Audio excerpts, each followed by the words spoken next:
FNR, Football Nation Radio. Buzianas, no call!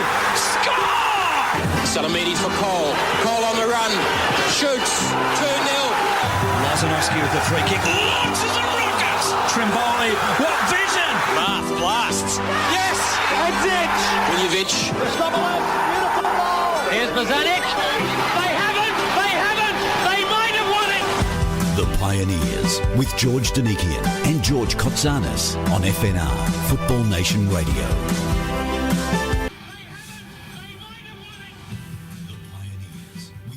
Mike's up.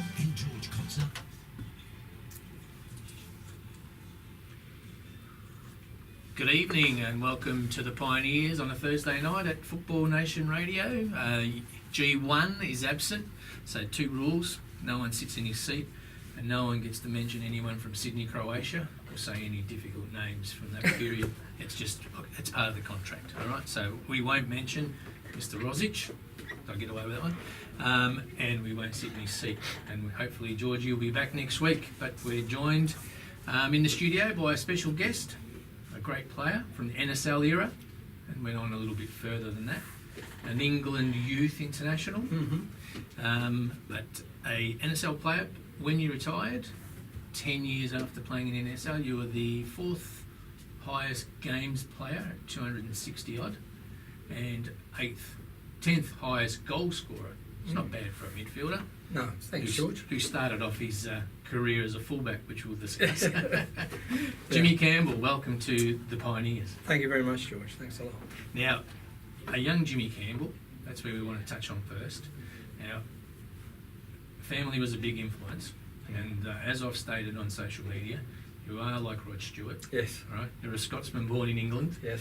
Right? Which can just be a conversation on its own, can't it? It can. It can. All right, so before we get into the family, let's just go with the standard. What's your very first football, soccer memory you recall? I would say in my back garden with my father, who gave me a ball from when I was born, and we would go out in the garden and he would kick hell out of me. No, we were just kicking the ball around with my dad and having fun, and learned a lot from him.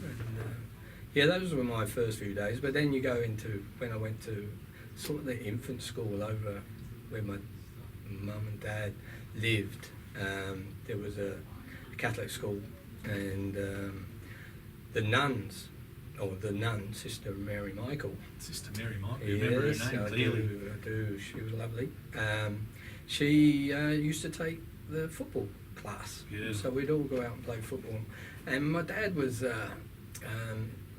he was working for Vauxhall Motors, and he would do the night shift. And then once he found out that the nun was taking the football, he offered his services and went and he took us all for football training and did all the training, because he was at the town we were in, Bedford town. He was actually the trainer of Bedford town at the time, so he was well known in Bedford at the time. And he sort of came down after he'd had a sleep from the night shift, and then he'd come down and take the kids, take me as well. He was more than just a local trainer down at Bedford. He actually had a little bit of pedigree, didn't he? He did, yeah. Like he was from Glasgow. Your parents were originally from Glasgow? Yeah, Dad was from Parkhead and brought up there, and my mum was from Shettleston. And Dad played at Celtic for, I don't know how many years. It was 1948, I think it is. I've got photos on the wall and that. And he was, Tommy Docherty was there then, and Evans was there, and people know that era. And you don't really know a lot of that, because my dad sort of didn't talk about the Celtic thing or anything like that. But when I went to Scotland in later life, my aunties and uncles and all said about my dad being how good a player he was and all this. But he was. So were you totally unsuspecting of that, or you had an look? idea? I knew he was a good player. They told me he was a good player. He told me probably. But it was interesting to hear other people talk about my dad. He had quick feet and he could beat people and he did all the things that I love about football. Very similar to you. Oh well, hopefully, yeah. Yeah. He was. I tried to be as best I could, but yeah, him and Mum got married. Her side of the family were all Rangers, and my dad's side of the family were all Celtic. So, Can't help that, can you? so so that was my sort of upbringing. My dad playing for Celtic and that, and then we'd go to Scotland for our holidays, like to see his mum and see my mum's mum and do all those trips when I was born. After that, and then I'd go up there with the family and was with all the cousins. So a bit later on in life, I sort of jumping ahead a bit, but when I was 11 or 12, Mum used to take me up because my father had died when I was 11, and my mum took me up there, and I used to go there and go to Easterhouse, and Easterhouse was a very safe place. I think those that know it, I used to go there, and all my cousins and all that, and they used to batter me because I was a Celtic fan and they were the Rangers, and so my dog was scared. That's how I think my dog wouldn't go outside. Okay. Anyway, the cousins took me outside and said, we're going to go and play football. And I said, okay. He said, but don't you speak. And I said, what? What do you mean? He said, don't say nothing. Okay. I said, well, why? He said, because we'll be in a fight. I said, what? Because you're English. So I was like, what? I said, you're the dummy. So anyone asks, you're a dummy. You haven't got the right accent, right? No, For playing football in the streets there. No, I couldn't keep my mouth shut either. I never used to be able to do that. I still can't. You play football I can't keep my mouth shut now. Yeah. So that was my introduction from my cousins to their mates. And did it I end was up in fights? I was the dummy. Nah, it was all good fun. And but they used to rib the English, so it was sort of like so. I copped a bit of flack. I'm sure you did. You just had the wrong accent, didn't you? Yeah, that was good. But those were great times, and I had some fantastic times up there, travelling up and down to Scotland. And my grandmother was still alive, so it was always my two grandmothers. And then when my father passed away, one of my grandmothers come down. My mum's mum came down, and the two women, my grandmother and my mother brought me up. Yeah. And kept me. My mum pushed me football. Keep doing it. So they both had a huge influence Yeah, on your footballing life. They wouldn't come and watch me. No, No. because they would batter someone. No. Yeah. Anyone who criticised me. Yeah. No. They came if there was a big game like a final, but they didn't want to come because they thought they would jinx me.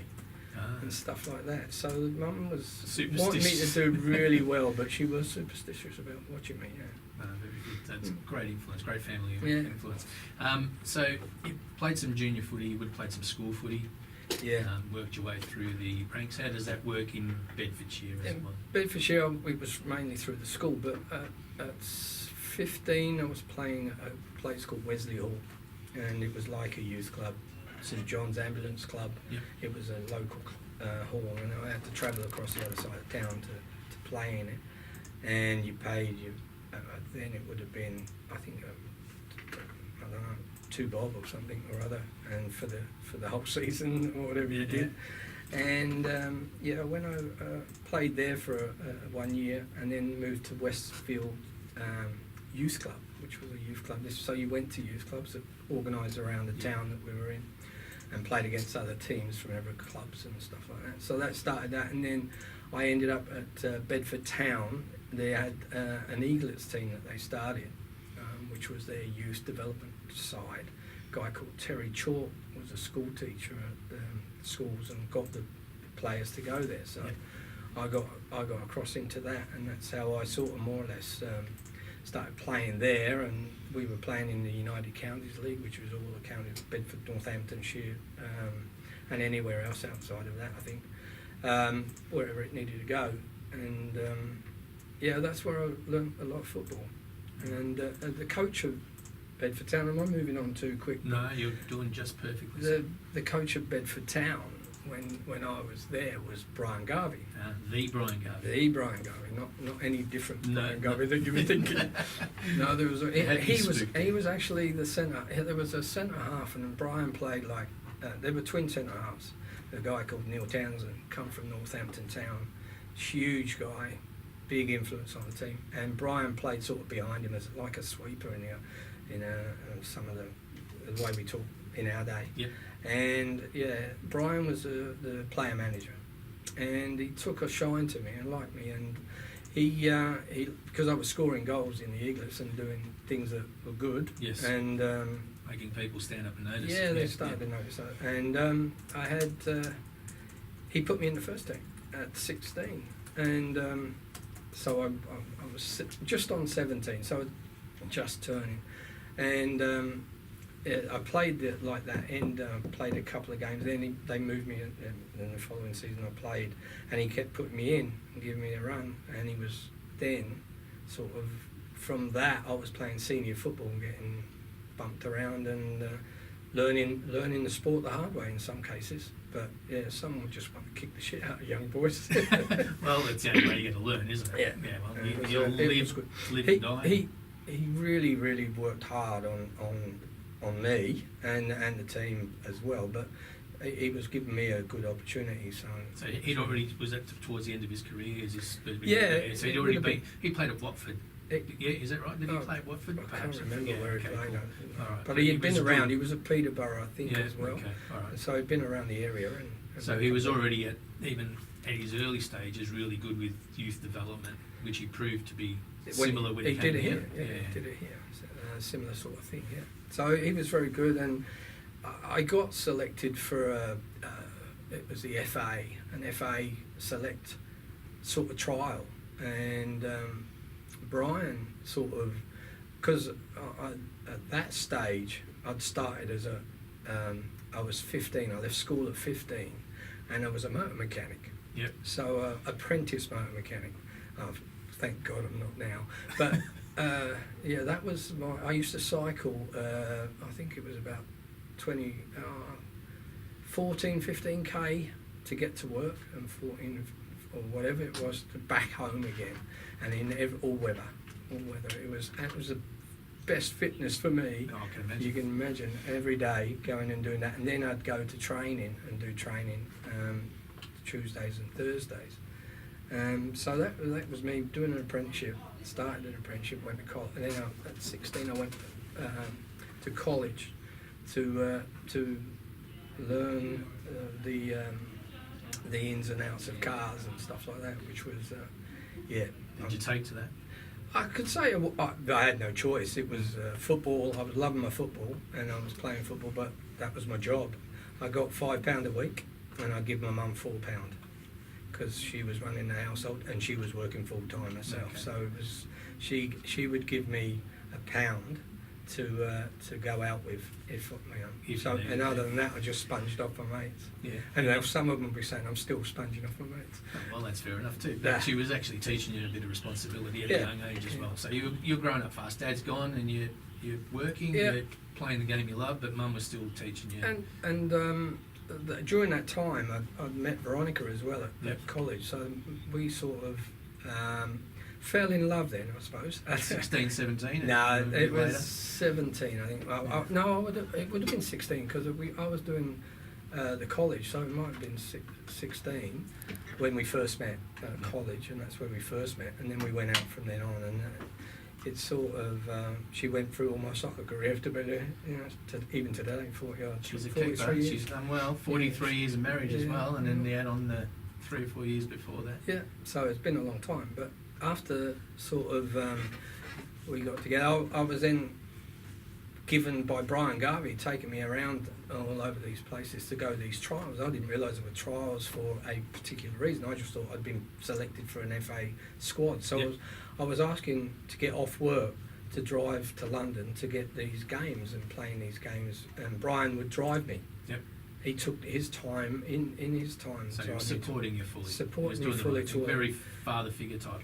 Yeah, and I did really well at these games, and they're all my age group. So, and I'm playing against men on the weekend, but in these trials, I was they were all my age, so I was 16 and 17, or 17 and maybe, no, they'd have to be all 17. Yeah. And so it was. I was sort of. You weren't out of your depth No, I at wasn't all. out of my depth at all, and I thought, well, this is really good. So anyway, I didn't realise after a while that then I got a letter saying that I've been selected for England to play against Scotland at Kilmarnock. And Mixed feelings? Look, at my dad, I thought to myself, oh, my dad's going to be real. He'd be so, I think he would, so proud of me. Of course, but, yeah. you know, he would have loved me to play for Scotland. The only reason I didn't get born in Scotland was because Mum couldn't be bothered to get on a train and go up to Scotland, and which my dad wanted. He was desperate to get her up to Scotland, and he said, "No way, I'm not going all the way up." He was being born in Bedford. That's it. He's going to be English. That was it. Well, I'm the Sassenach of my family, apparently. So, right. So you got chosen for the England team. I got chosen for the England team. England 18 youth team, and you played in the home internationals. Home internationals. Yeah. Northern Ireland, Wales. I scored against Northern Ireland, so I got 1 goal. We won all 3. So you scored at nearly every level you played at. Yeah, I tried to. Yeah. you never left wondering. No. Okay. No. So we're from those 3 internationals. Where did it go from there? Well, then it all started to open up because I was playing for Bedford. I was scoring goals. I scored goals for them as well, and I was playing as a winger. But I'd always cut inside or whatever, and I scored goals.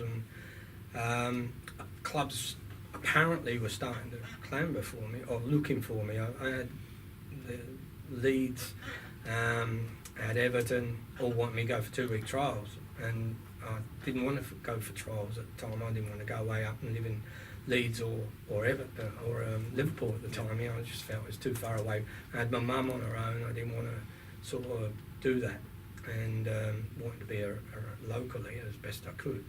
And so Chelsea was an opportunity. There was all these things that were happening around me, and Brian was pushing. Apparently, there was a lot of scouts approaching Brian. And Brian had his opinion of where I should go and whatever, and I don't know what happened, but I ended up Oxford United people around my house. Brian and Mick Brown, who was Manchester United's assistant coach for Ron Atkinson, and Jerry Summers sitting in my mum's lounge room, like telling my mum how good they were and why I should sign for them, and I was giving up my apprenticeship. And all this and turned to football. When you did sign, I signed that night. Yeah, you signed. But for what sort of wages were you moving on to now? I was going from I was on £5 at the time, and I went on to £49. Good idea. Yeah. Okay. So the next day, though, after you'd signed. Well, the next day, my mum got a phone call, and she said, so she didn't tell me much about it. She said, "Oh, someone rang for you today." Someone? Yeah, someone. I said, "Who?" She said, "A guy called Dave Sexton." Just happened to be and the I Chelsea. Went, Dave Sexton? Chelsea? And she went, yeah. He said, I said, "What do you want?" He said he wants to talk to you about signing for him or something. And I went, I told him he was too bloody late. Oxford had come in the day before, and he's just signed for Oxford United. And he went, tell him I'm really disappointed. And I went, Mum. Anyway, so I went to Oxford United. Talk about sliding doors. Yeah, well, that's life. It's fun. Yeah. Tell us about Oxford United. Oxford United were, they were a second division team, and always fighting relegation. And but I think Brian, I'm not sure, but I think Brian was thinking, because he was pushing me towards Oxford, and I didn't know why or what reasons there were going on behind the scenes or what. But I know they paid Bedford Town £5,000, which is and that was Oxford's second highest signing. Oh, really? Yeah, they bought Hugh Curran for £50,000 from Wolves, Okay. and then they bought Jimmy Campbell from Bedford Town for £5,000. And they were planning on a big investment for the future. And if my dad had been there, probably I would have got something out of that. Yeah. But obviously, I didn't get nothing. You weren't wildly enough. I just got my wages and the fact that I got a new contract. So, yeah, there was Oxford was. I moved to Oxford, took up digs with a landlady, Min, and she loved me. She was like she tried to be my second mother, which wasn't great. Didn't upset Veronica a bit. But anyway, so I moved to Oxford, and so I was there for 2 years. We had like playing at all the major grounds like Arsenal and Chelsea and all the grounds and having all the teams come. But it was the football combination. It was the second. It was reserve football. But it was great. I learned it was so good, and I learned.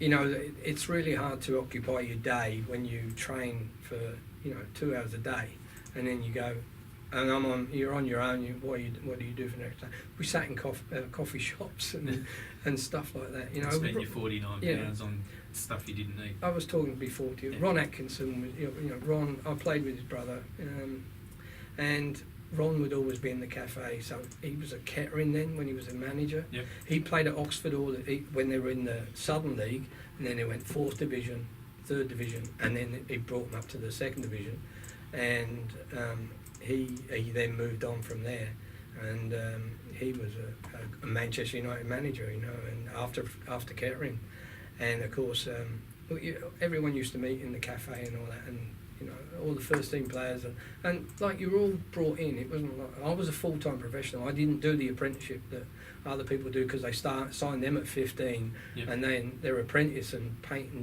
grounds. I went in there. I went from working 8-hour day or 9 or 10, and then biking left, right, and centre because I didn't have a car license, and then to 2 hours a day on work. Well, and then afternoons, you go in the afternoons and you do another hour. And then you're home for the rest of the day, but you played football all the time. It was just full on Beats football, which was my life. I wanted that, and I wanted that. Yeah, I was so much. I was dreaming about it. So it was great. I really I enjoyed my 2 years. I was disappointed that I wasn't given more of an opportunity, but then I put it down to my own self sometimes and say, well, you should have done more. You should have put more in. What could I have done different? Today, if I knew what I knew today, I would have done it different. Maybe I should have spent more afternoons in there and done all the stuff. Yeah, something. You look back and think the opportunities could have been more. They gave me, I played in friendly games with the first team. I was travelled with the first team, did stuff with the first team. It's just that you don't get the run, you don't get the game and the run onto the field. Struggling clubs. And I'm 19, and then they say, Jimmy, your career's at Oxford is finished. We've got Chelmsford. Chelmsford, who are at the Southern League where I've come from, at Bedford. Chelmsford want you, and they've offered us something for you, and they wanted their money back. Yeah, well, they didn't want 5,000. They wouldn't have got 5,000 for me, but they then I sat down with them and I got £1,000 signing on fee, which was something I didn't get when I got to Oxford. And you go, well, I missed out somewhere. I didn't know there was sign-on fee. It was John Shuker was the club captain. Dave Roberts, Welsh international captain, was the captain, and John Shuker was the union rep. Yeah. He spoke to me and said, "You've got to look after yourself. This is what you do." And went in, and then I asked for it, and I got it. And he went, "See, you don't get unless you ask." So you were starting to learn. Yeah, I learned. You've got to ask for what you want and believe in yourself. Anyway. Chelmsford was good because it actually gave you a deposit for the house. Right? It did. I went. Veronica and I got married. A year later, and we bought a house at 20, and moved in because I was a good Catholic boy. I was a good Catholic boy, and you can't live together until you're married. Do the right thing, yeah. Well, I hope Veronica's listening. Is there dust in this room because your eyes just twitched? Yeah, probably. And so so we bought the house, and then as soon as we got married, and we moved into the house. So it was our house, and then we can move on from there if you want. That's right. We'll go for a break as well. I'm going to get to how we found you in Melbourne. So when we get back from the break, we'll discuss that. We'll be back in a minute.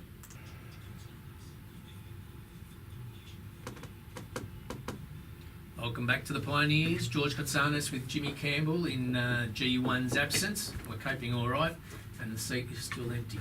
Now, we're going to run out of time, but I'm going to get in early because we're only halfway through. But before we run out of time, we don't want to leave too much because you had a stellar career here, and I don't want to miss too much. We're going to miss stuff, but it happens. Now, Chelmsford, you went back to Bedford. Yeah. How did that go? I left Chelmsford. Chelmsford was a fair old trek of driving, and I got sick of all the driving, and ended up.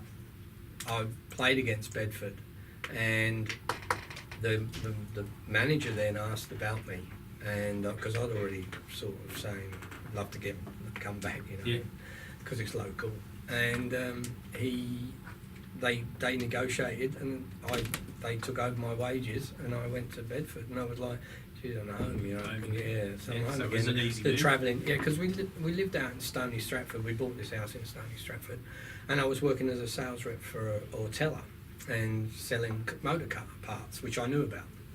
So I could do all that. So I started as a sales rep with the house and all that. So ended up back at Bedford, and I'm playing at Bedford, and I'd filled in a number of places, and I ended up I was playing midfield and central midfield and right-hand side of midfield, and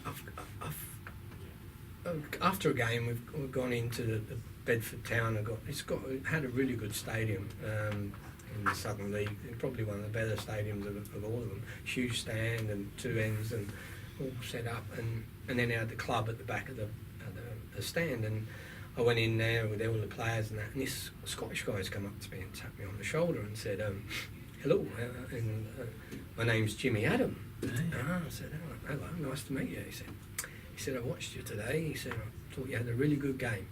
I said, thanks very much, yeah. And he started talking about all football and all that, and then he said, I'm actually here from Australia.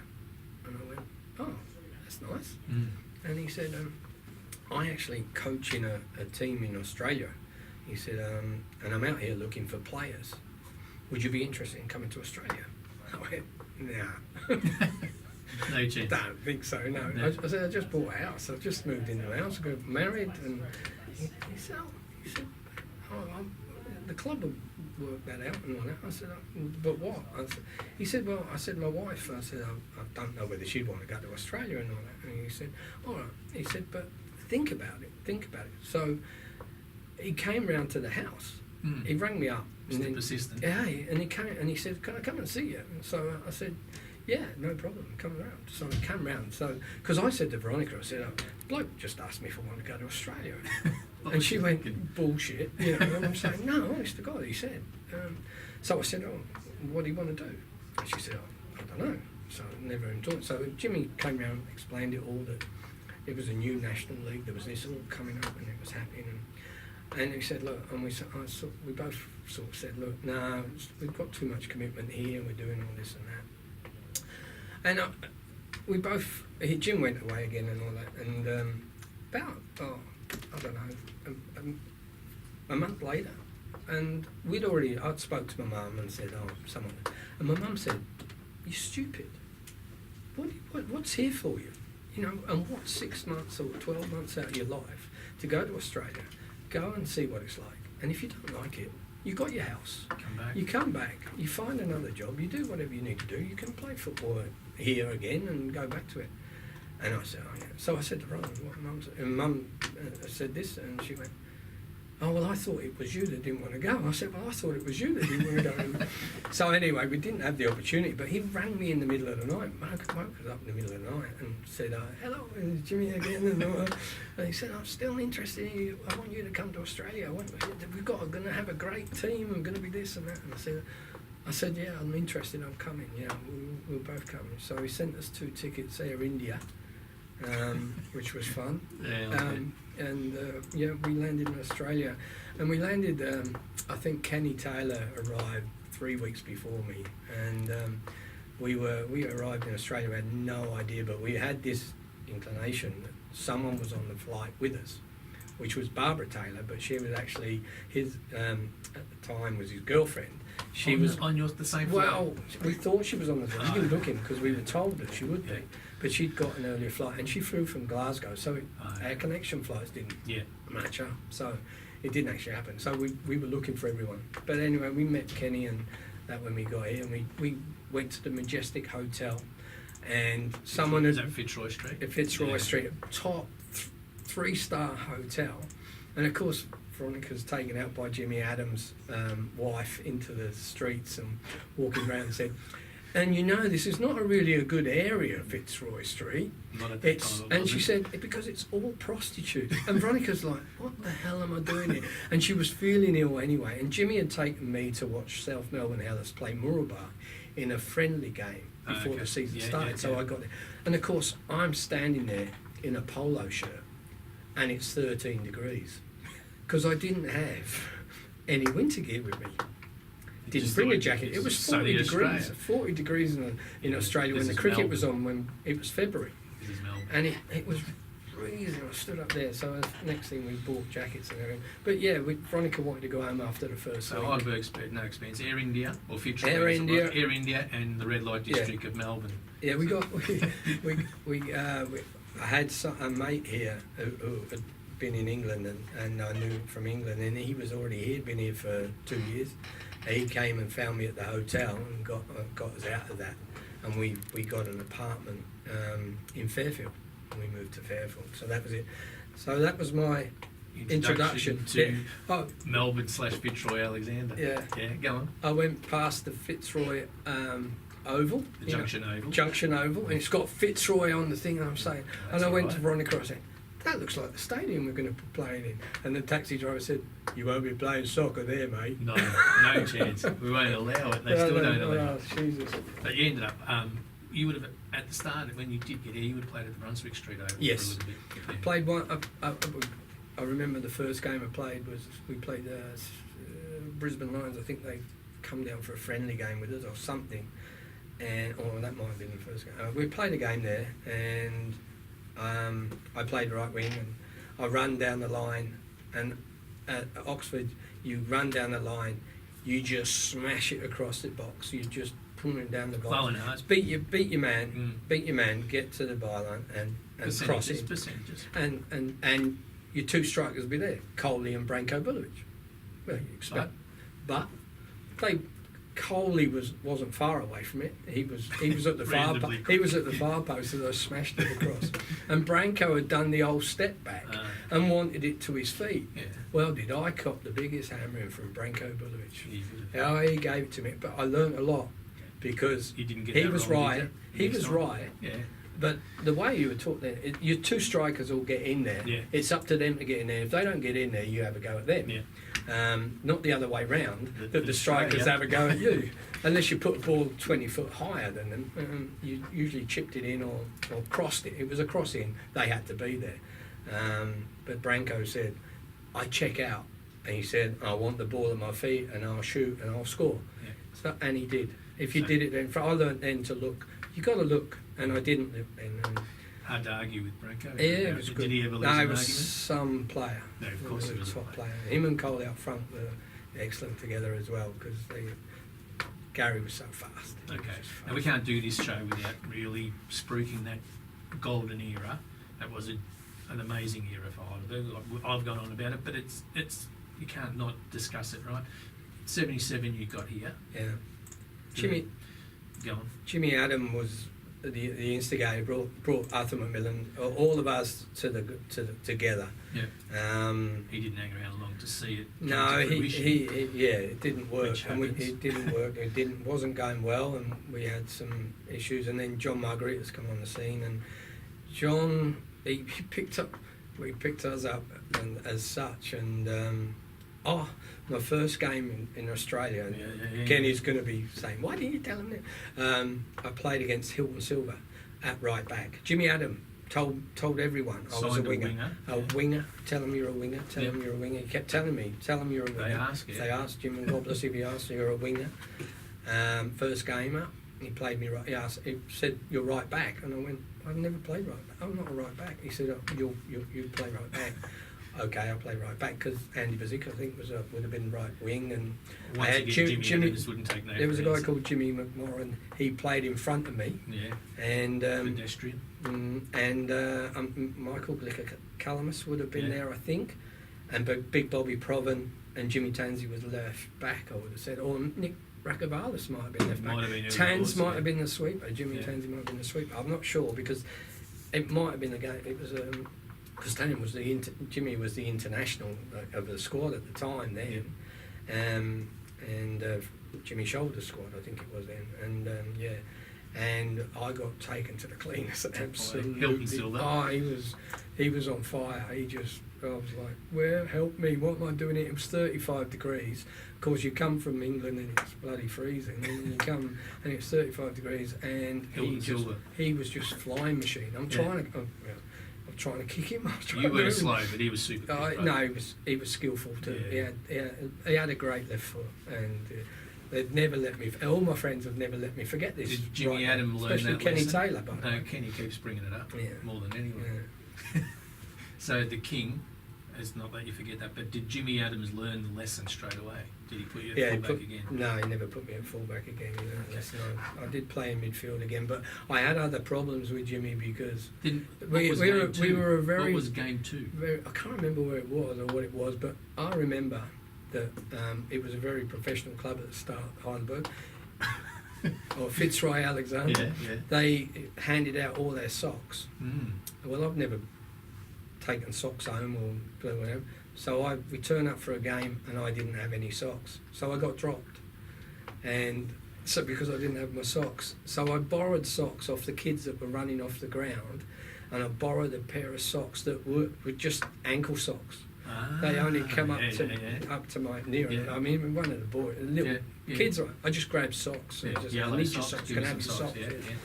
And so I grabbed socks so I could sit on the bench. So he let me sit on the bench after I didn't have full socks. And is that when you began having the socks down, or were your socks down? Socks wouldn't stay up. I didn't like tie-ups. I didn't like taping up. I didn't like taping up.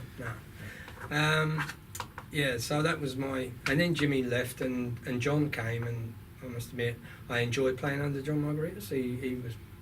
I think we all did at the time, and it was a good sort of little. We had a really great run from when John took over, because when he took over, we got done by Marconi really badly. I don't even want to mention the score, but they hammered us. 8-1. Yeah, that one. Yeah. And after that, we never lost. I don't think we lost the game after that, because we played. You probably would have got rid of Blaz after that. And then No, Blaz. It wasn't Blaz's fault. It was the rest of us. All of us let him down. It was a bad day. They hit every shot and it went in. Yeah, top corners. They were on fire. Jimmy Rooney, Ernie Campbell. They had the top star, Peter Shan. They had a really top team, and they gave us a little bit of a football lesson. But we went up there and we beat them up there. So we turned it around for ourselves. John turned it around by. We worked on our defending big time, and we had Gary up. If Gary was the outlet, knock it long or knock it into Branko's feet, and Branko could turn and do his stuff. But Gary, you just knocked it past, and Gary was onto it and stuck it away. And he was reasonably quick, the young fellow, wasn't he? He was superbly fit. Yeah. He was just strong and quick, and he could finish. Like, he had a host of internationals. We've discussed them ad nauseum on this panel, this show. So I'm not going to go into. I actually want to talk about you more, and your goal scoring feats. 260 odd games, 60 goals, and if the statsman can tweet in and ring in or do whatever they care, but you're in about the top 10 scorers of the NSL era, especially in that first 10 years. You're right up there, but you're a midfielder, and probably only Catholis and Vieri, who weren't out-and-out strikers, were in that zone in terms of goals scored, number of goals scored, and they were both outstanding players. So you're in a great category. But what was it that you bought, or what was it that you learned here, or was the Len McKendry factor? Did he play a part? I've heard that story or that theory thrown up. It was, because I was always wanting to be in the box. I liked scoring goals when I was a winger. Yep. So going from midfield, I was box to box. I would do the run. But my thing was to get in the box. So to support the forwards, and I'd knock it into Gary. Gary would hold it up. Jamie Payton was really good at holding it up and feeding you. Yep. So you'd get the ball back and you'd be in front of goal, or things would be 1-2s were played, It was my first look up was to see where Jamie and Gary were and knock the ball forward and then follow it. Look for the And I'd follow it through the middle, and you go past the defender and Gary slipped it past him, or Jamie slipped it past you, and I mean with a shot at a goal or a chance. So, or I just wanted to score. I mean, and I had a knack of being sometimes at the far post or just balled hand, and you just seemed to hit it and it would go. You'd be there in the 6-yard box or wherever. I wasn't. They weren't for 30 yarders all the time. All the time. No, there was a 30-yarder in your Socceroo career. Yeah, there Right, was, yeah. the Merlion Cup final, 1983. Yes, that was Phil O'Connor scored a worldie. The old late Phil O'Connor scored a worldie that night. He put one up. Oh, Phil O'Connor was a cracker from there, left foot, and Cozzy scored. Yeah, John Cozzy scored. It was a 4-2 win, and I think it was Joe Watson scored a cracker too. It was a good night though. He scored a cracker. Yeah. That was from a distance. Yeah, it was. That Quite wasn't happy. your normal give and go. No, it was a happy one. That one. Yeah. So was that Joe did you start Watson? that game? No, Did no. you I start? came on for Peter Catholis. Oh, okay. I made my debut in 1980 with Rudy Guttendorf. Oh yeah. Yeah, Rudy was fun. Sensational. Fun, yeah. It was. Come on, give us 50 words on Rudy. Rudy used to say, well, I was on the bench most of the time, So the time. So you got to listen to it. all the time. It didn't matter who was coaching. I was on the bench anyway. So, but he brought me on twice, and I was sitting on the bench. Peter Boyle was put on at half time. We were playing Czechoslovakia, and they were the current European champions of. 1980. Current European champions, and they were like knocking the ball, and it was just fantastic. Pass and go, and it was 35 degrees. We hadn't done any pre-season. We were in for 2 weeks before the game. That was our pre-season, and then we faced them, who were in the middle of their season and having their European break in Australia, and they're playing against us, and who are we put up a show, but we could have done it. But anyway. Poor Peter Boyle was put on, and Boyle is running around, and the ball's going like bypassing midfield, and he's running, and then he just stops. He's got his hands on his hips, and he's just stopped. And Rudy's going, Boyle, what is wrong with you? Why you not run? And Boyle's looked over and started running again, and then the next thing, warm up. So he's pointing at me, warm up. So I've gone right. So I'm up and down warming up, thinking, how much warm up am I going to be doing this for hours? It's 35 how long am I doing this? And then next minute he's just gone, and I'd only just run away, and he's come in. Boyle, stop walk. He's walking. And he's gone. So he's pulled Boyle off, and I said, well, so what am I doing? Where do you want me? Just run. I want you to just run. That's his coaching. Tactical awareness. Yes. So I run. When I went out there, I just ran. I bet you did. Oh, Like Socceroo career, you got your caps. yeah. Well done. Presented to you by Timmy Cale. Proud Yes. moment for you. Victorian team. You captained Victoria. Yeah, And and you played, under Timmy White. Yeah. But you played under Lenny McKendry. Yeah, Lenny in the McKendry's golden team. era. I mean, That period was sensational. I really enjoyed. I must admit. I mean, I enjoyed. Like you learn from every coach you Yeah. got, and everyone that you were under, you learn something. And some you go. Oh, they're even the bad things you pick up or whatever. But under McKendry, I must admit, I learned a lot about the game and about how we were playing, and everyone knew their job. Everyone had their job and did their job, and we were I reckon a great squad together. Yeah, We had Heidelberg had we had a team spirit amongst those boys. We were all mates off the park, on the park, and we all played for each other. It was really good. I think the friendship is still evident today, and it Even shows. today, yeah. That's very good. With the Victorian team, there was some outstanding highlights and great results, but clearly, I would say, good guess, New York Cosmos was the absolute highlight. No, for me. Yeah. Well, it there was might have been some there was- downside to it. There was we lost the game at 3-2 that Yeah. one, but that was for me. That was under Tim White. That was Timmy was the coach then, not Lenny. Because I've always got the thing that Franz Beckenbauer has my shirt up in his lounge room. Of course he has. Course, Well, like, every he's- time I go 'cause- there, it's Centre. It was like it was a great day, great thing, and then the whistle went, and I just happened. He'd already he really needed to change shirts with me anyway, because he'd already taken the mickey out of me in the middle of the park, as I recall. He's just stood on the ball, so I went to get the ball, and he just chipped it over my head to someone behind me, and I just looked stupid. Yeah, standing, and of course, it was good. And at the end of the game, I just happened to be, and I said, I suppose someone's already asked you for your shirt then, and he went, no.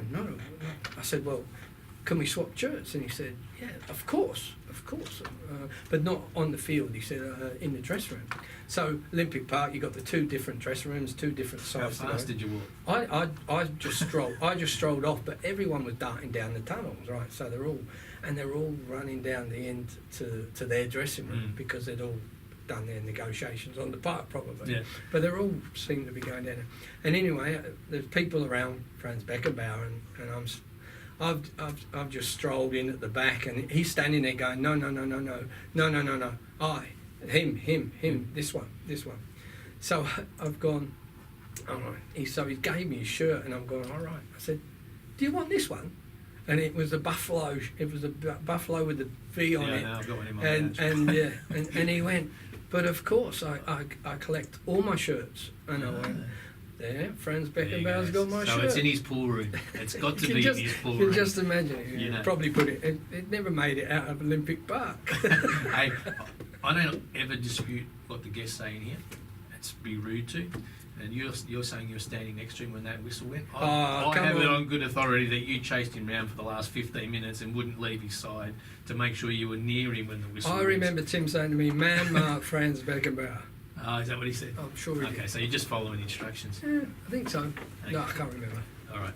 1980 was the highlight at Heidelberg. Oh, it was the superb. top four final, the big 4-0 win at Sydney, against Sydney and Canberra. Yeah. What do you remember that day? I just remember standing, waiting to be introduced, because they introduced us onto the park one by one, I think. Prime Minister and the Prime Minister, and standing there with Fraser. Yeah. And get introduced to him and all that. And then the game, it was just a dream. Yeah, it went perfectly for us. And I know Gary was on fire, and it was great. It was just a great team performance. I remember Arthur McMillan. I mean, he drove us.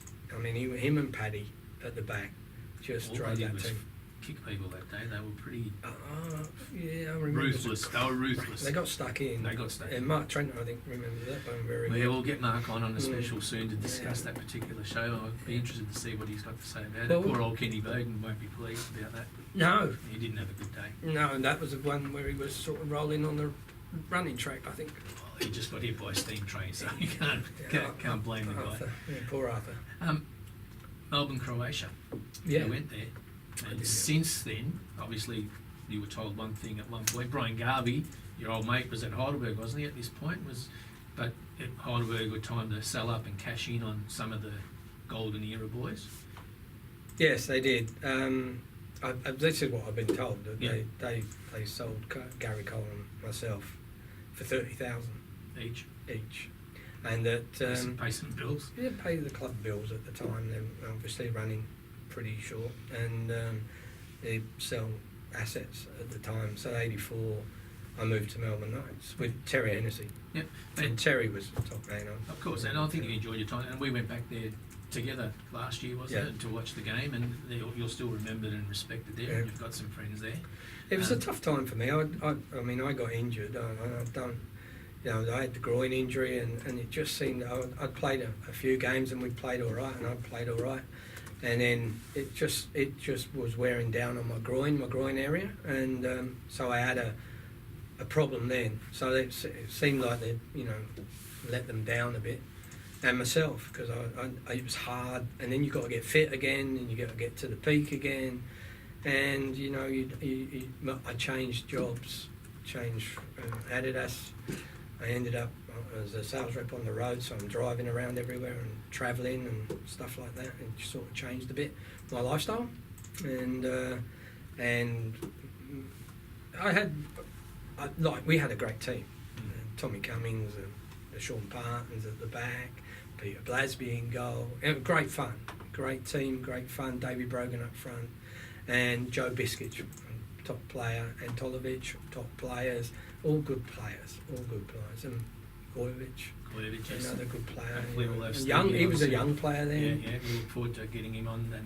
And quickly, we're going to run out of time. But a little known fact is you scored a goal at Old Trafford. I did. Right? Because this is one for the trivia games and trivia questions going down the track.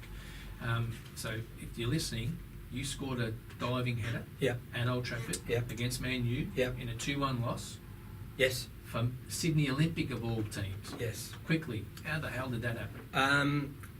Tommy Docherty was at Sydney Olympic, and Tommy Docherty was great friends with my dad and a guy called Andy Easton, and they sponsored Andy Easton sponsored Sydney Olympic to travel over there, but on the condition they took Jimmy Campbell, and because of, and then they asked me, and I'm like, I can't go. I've got a wife and baby. I said, this was Callista was born, and in 1981 this was, and Marissa came in 83, and so I just got mentioned my two. Yeah, no, we were going to mention it, but we weren't going to miss that. And I got the opportunity to go. So we all went to Sydney. I went to Bedford Town first, played against Bedford Town for Sydney Olympic, and Heidelberg allowed me to do that, a special agreement that we were doing. And there's a guy called Bobby Collins, Dougie Collins it might have been. He was the manager. King Took over. Nodding, yeah, yes. and it was the boys from Sydney Olympic accepted me into the team because I think they were trying to sign me as well after that, and it was Kenny Wilson and Alex Jameson who were good friends with Kenny and myself, and it was just a great trip, and the boys loved it. We went to Man United, Old Trafford, and Ron Atkinson was the manager, and Mick Brown. Yeah. So I scored the goal, come off the pitch, and we went up to the club rooms at Old Trafford and that, and we were invited in to their sanctum or whatever, and there was Ron Atkinson and Mick Brown, and Mick Brown says to me, I thought it was you out there. I said, I recognise you. And I said, yeah. I said, how are you? And all that, and started saying, yeah. And I said, so what you want to sign me? And they went, I can't swear, can I? No. Not what you said outside, no. No, okay. So it was a quick no thinking time. Chance. How was that? All right, so no second career back in the UK. Okay, Ron. Ron was an Oxford United boy for years and years and years, and I played with his brother, and top man. No worries. And we didn't get a lot of the ones that social media wanted to do. But the one Blas wanted me at the abattoir. With Blas, come on. Peter Blasby used to, got me a job, and we were living down in Frankston, and we moved down to Frankston with Jimmy O'Reilly and Anne O'Reilly, and we stayed with them for a while, and then we moved and got our own place down there for 6 months or so. But in that time, I had no job, and it was off season, and Blas said, I'll get you a job. You want to do a labourer's job? I said, I'll do anything, just get me out. So we'd leave at 5 o'clock, start at 6 or whatever, and job and finish. So Blas used to set me up. I was washing the cows that they'd been cut in half and stuff like that, and things had hit me on the head from one side of the building to the other, and people were throwing bullseyes at me from all these things, and stuff was just going the initiation. Yeah, I was the pommy kids getting it. And anyway, Blas he was like a butcher. They called him a butcher. But he was clean up. So anyway, we clean up at the end of the day, and what happened was, Blas we used to get these 10-gallon drums of offal and all the heads, all bits and pieces, get it on a forklift pallet, and they'd take the pallet up there, and then he got me up on it, and I had to lower this 10-gallon drum into this big truckload of offal. Yeah. And Blas has put me up there, and then he's got me, and as I'm lowering this 10-gallon drum of all this gear, he's reversed the bloody forklift truck, and I've gone head first into the whole truck. And all I heard was all this laughter, because they were all waiting for it to happen. That was a big setup. That was a big setup. And the drum went in, and I went in with it because I was hanging on to it. And then And that was it. And I was swearing my head off. I couldn't give it to him. I was like, get me out of this. Because there was heads and things bobbling around in it. It was just... Mr. Blasby at his best. And it was full of cow shit. Yeah. Mr. Blasby at his best. Blasby, yeah. There were so many things that happened. People used to find things in their bag when they got home from training. I've heard that. Or yes. in their boots. Things were not good. But those were great times, great fun, and good laughs. Lovely. Well, as per normal, we've run out of time. Yes. I told you we would, but I thank you so much. It took me 12 months to get you in here, so Yes. you've made it hard work for me. But I appreciate the fact that you've come in. It's been a special 1 hour. We've only scraped the surface, but we've got some of the story out there. Jimmy Campbell, Pioneer, thank you very much. Thank you, George. I enjoyed it. Great stuff, guys. FNR, Football Nation Radio. Buzianis, no call! Score! Salamidi for Cole. Cole on the run. Shoots. 2-0. Lazanovsky with the free kick. Launches a rocket! Trimboli, what vision! Bath blasts. Yes! That's it! Miljevic. Beautiful ball! Here's Bozanic. They haven't! They might have won it! The Pioneers with George Donikian and George Kotzanis on FNR, Football Nation Radio.